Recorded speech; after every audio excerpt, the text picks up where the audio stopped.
اور وہ آدمی جو ساری عمر اپنے باپ سے پیسے لیتا رہا ہے، جس وقت ابو کا ہاتھ ایسے ہوگا نا، میں زندہ نہیں بچوں گا کہ میرے سامنے میرے باپ کا ہاتھ پھیلا ہوا ہے۔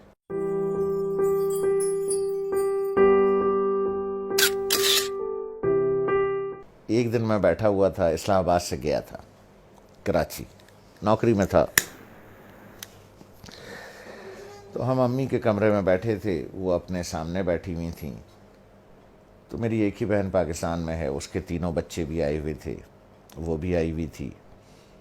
تو ادھر صوفہ رکھا تھا تو اس پہ میں بیٹھا تھا، 2 لوگوں کا صوفہ تھا ہے وہ، تو والد صاحب برابر میں بیٹھے تھے، تو سب لوگ باتیں کر رہے تھے، تو میں نے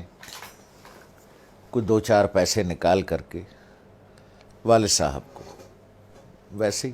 پیش کر دیے۔ تو میں نے عین اس موقع پر یہ کیا کہ جب میں سمجھا کہ کوئی نہیں دیکھ رہا ہے، ٹھیک ہے، سب اپنے اپنے گپ میں لگے ہوئے ہیں، کوئی نہیں دیکھ رہا ہے، تو میں نے اس موقع سے فائدہ اٹھا کے جلدی سے چھپا کے ابو کو، مجھے نہیں پتا تھا کہ امی دیکھ رہی، تو انہوں نے بڑے زور سے کہا دوبارہ دو، جیسے وہ ذرا سختی سے بات کرتی ہیں،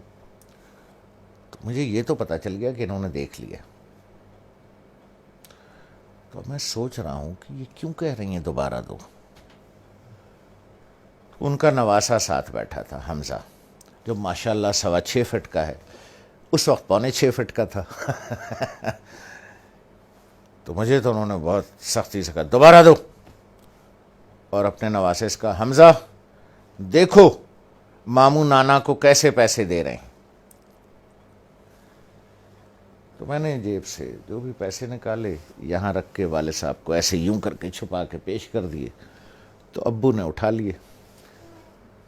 تو دوبارہ جب امی نے کہا کہ دوبارہ دو، حمزہ دیکھو ماموں کیسے پیسے دے رہے ہیں نانا کو، تو میں نے دوبارہ دے دیے، تو والدہ نے کہا کہ اب اسے بتاؤ کہ تم نے ایسے کیوں دیے۔ تو میں نے کہا دیکھو بھائی حمزہ میاں، یہ میرے والد صاحب ہیں، میں ساری عمر ان کے ہاتھ سے پیسے لیتا رہا ہوں، اب میں نے یوں نکال کے پیسے دوں گا تو میرے والد صاحب کا ہاتھ یوں ہوگا،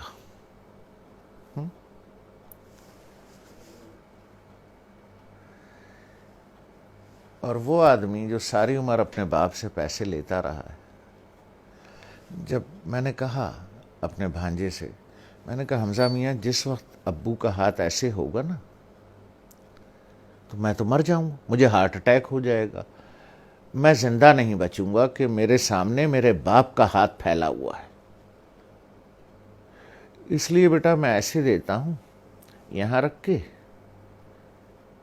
کہ والد صاحب یہاں سے اٹھا لیں، انہیں میرے سامنے ہاتھ نہ پھیلانا پڑے،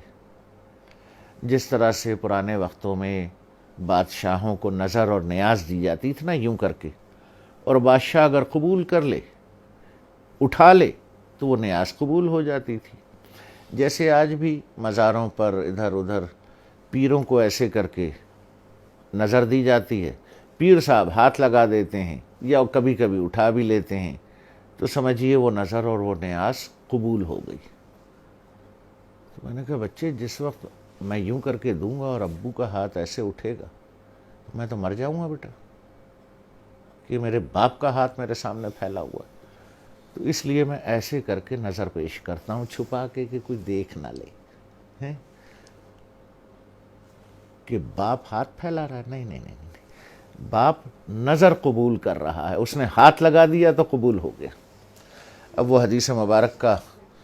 مفہوم ذہن میں لائیں، جب سرکار رحمت اللہ عالمین صلی اللہ علیہ وسلم نے بیٹے کا گریبان پکڑ کے کہا کہ تو اور تیرے پاس جو کچھ ہے تیرے باپ کا ہے، لوگ بھاگتے ہیں، میں آخری بات کروں، لوگ بھاگتے ہیں وہ فلانے پیر صاحب سے دعا کرا لیں، ہیں جی، وہ فلانے مزار پہ دعا کر لیں، وہ پیر صاحب کا جھوٹا پانی پی لیں، ہیں جی، وہ پیر صاحب کی جوتیاں اٹھا لیں، بخشے جائیں گے، ثواب ملے گا۔ ارے یار 2 عدد پیر تمہارے گھر میں بیٹھے ہیں،